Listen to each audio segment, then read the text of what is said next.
Добрый день. Луис, мы разговаривали с вами в Париже, когда вы снимались в фильме «Уан Фонтейн», после съемок фильма «Уан Фонтейн», и мы сразу для себя решили, что мы увидели новую французскую звезду. И ждали с нетерпением, когда вы появитесь, и уже все будут знать, кто вы такая. Но при этом мы не думали, что это произойдет так быстро. И вы нам тогда рассказывали, что вы работаете на телевидении, что у вас есть своя передача. И я так понимаю, что героиня этого фильма очень мадемуазель Блансек, Адель Блансек, она занимается примерно тем же, чем вы занимались на телевидении. Я правильно понимаю? Donc, vous vous êtes déjà vu à Paris, c'était après le tournage ou au moment de la sortie de La Fille de Monaco. Ah, d'accord. Et madame, elle se dit, et voilà, une nouvelle star, quand est-ce qu'elle va venir à Moscou, en Russie, quand est-ce qu'elle va apparaître dans un nouveau film. Voilà, on vous attendait avec l'impatience et vous êtes là, nous sommes très très contents. Спасибо. Et la question. Так, пока все это говорю, ваша героиня, вы тележурналистка по профессии. Да, насколько ваша героиня... Vous avez travaillé à la télévision. Est-ce que dans votre émission, ce que vous avez fait à la télévision, est-ce que ça ressemble un peu à ce que fait votre personnage, Adèle? Le point commun, c'est vraiment que dans les deux cas, on se déguise beaucoup. Moi, dans ma petite émission, tous les soirs, j'inventais des sketchs, je les écrivais, et puis j'imitais des personnages. Ça pouvait être Karl Lagerfeld ou Carla Bruni. Et c'est comme ça que Luc Besson m'a remarqué et m'a proposé le rôle d'Adèle Blanc-Sec. То, что объединяет Луизу в ее профессии и в роли Адели, это и в том, и в другом случае очень много переодеваний. На телевидении каждый вечер она выбирала различные костюмы, это ее очень забавляло. Она придумывала скетчи, небольшие пародии на Карла Лагерфельда или на Карла Бруни. И таким образом господин Бессон заметил Луизу. И, в общем-то, вот это постоянное переодевание, это сходство, да. Et c'est drôle parce que en découvrant le script de Luc Besson, j'ai vu que mon personnage devait se déguiser en plein de choses, en homme, en femme, en religieuse, en cuisinière, etc. C'était génial, moi j'adore ça. И когда я увидела авторский сценарий Люка Бессона, я увидела, что моя героиня будет постоянно переодеваться, она будет мужчиной, женщиной, она будет где-то религиозна в какой-то момент, где-то она будет кухаркой, ее это очень позабавило. Но теперь вы продолжаете работать на телевидении, или уже актерская профессия, или теперь кино стало вашей главной профессией, и телевидение уже позади? Est-ce que vous continuez votre travail à la télévision ou c'est déjà fini? Non, j'ai fait ça pendant 2 ans et j'ai arrêté il y a 2 ans. 2 года работала на телевидении, сейчас больше этим не занимаюсь. Мне тогда показалось, что вы полны оптимизма, и что вы верите в судьбу, и судьба вам благоприятствует. Вы чувствуете, что вы родились под счастливой звездой? Quand on s'est vu à Paris, au moment de la sortie de La Fille de Monaco, on a parlé de destin. Et est-ce que vous croyez vraiment que vous êtes né sous la belle étoile?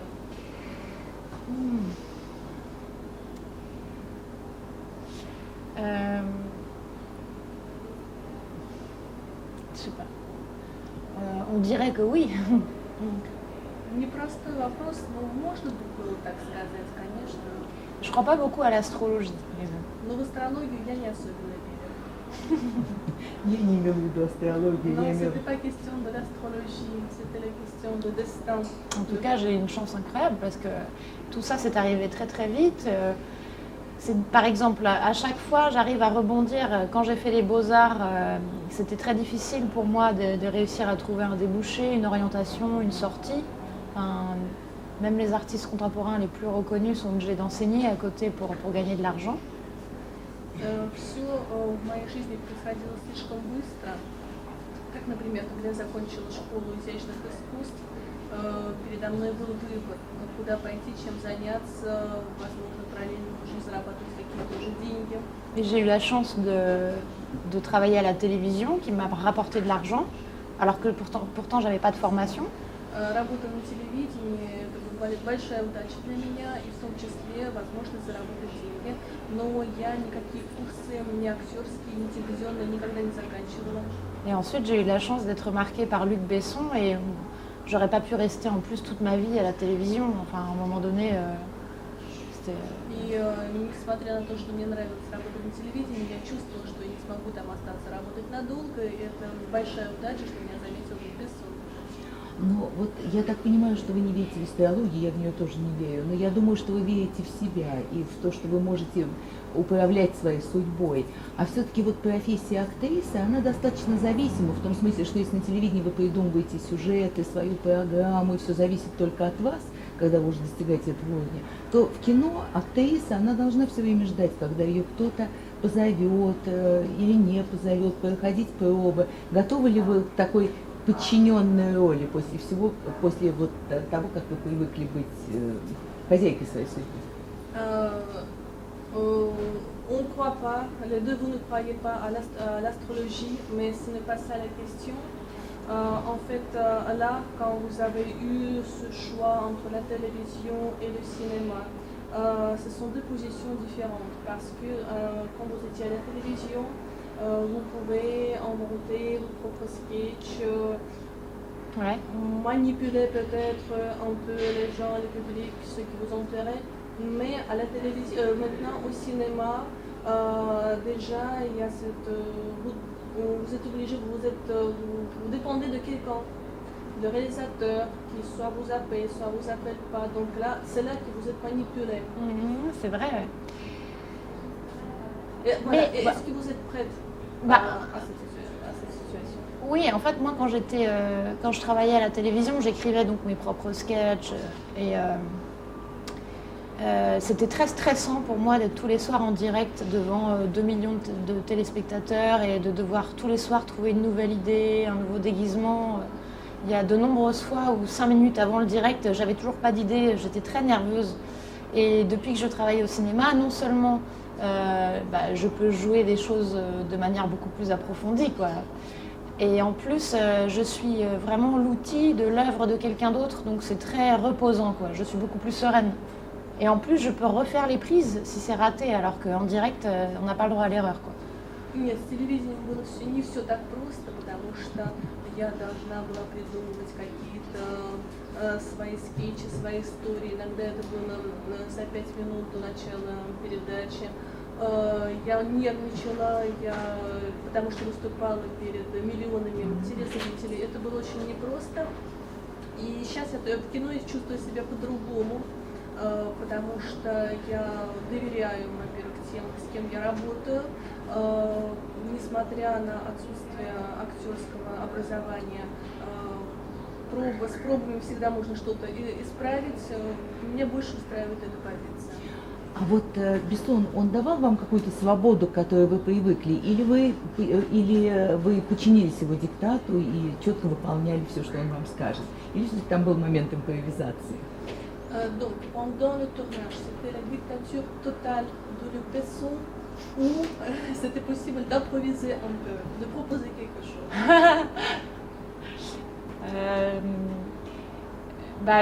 Luc, il avait une idée extrêmement précise de son personnage, hein, de la manière dont elle devait marcher, la manière dont elle devait parler, la manière dont elle devait se comporter. Donc c'était très rassurant pour moi d'être aussi bien guidée par quelqu'un qui sait particulièrement bien diriger les acteurs. У Люка было очень четкое представление у персонажа Адель, о том, как она должна ходить, как она должна разговаривать, о ее манерах.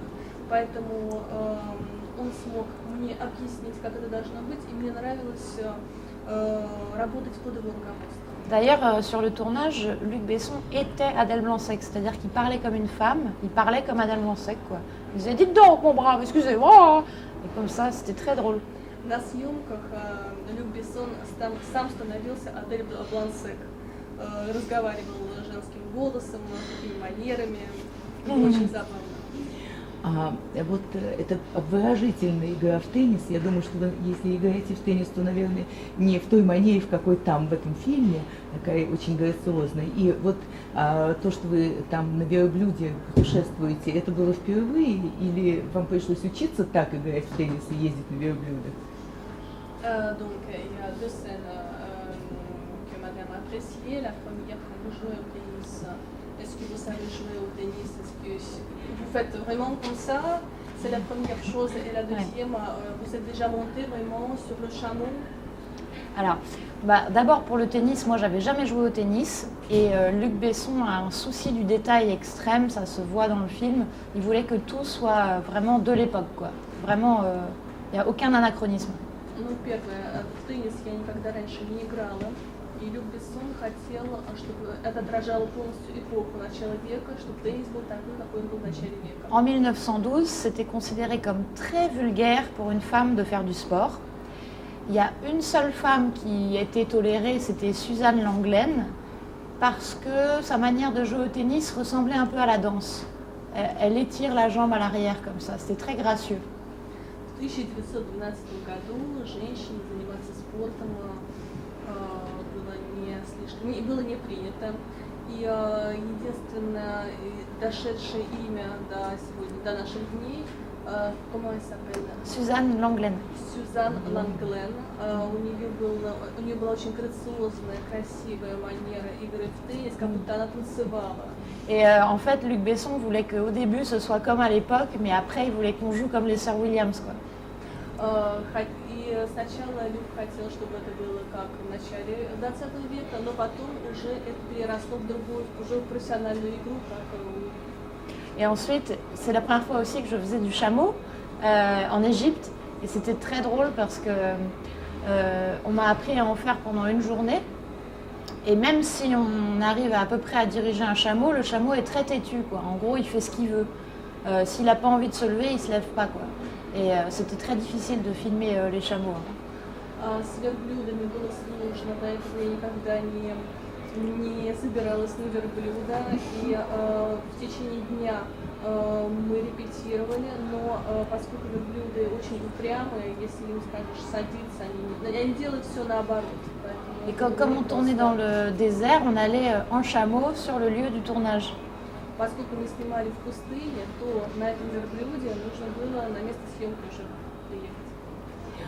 Вот после этого фильма, если вы пойдете в Лувр, и там же действительно висят эти плакаты, египетские мумии и так далее, вы испытаете чувство, что как-то вы с ними со всеми знакомы? Вот есть ли особые чувства, что теперь египетский зал – это что-то совсем другое, чем было прежде?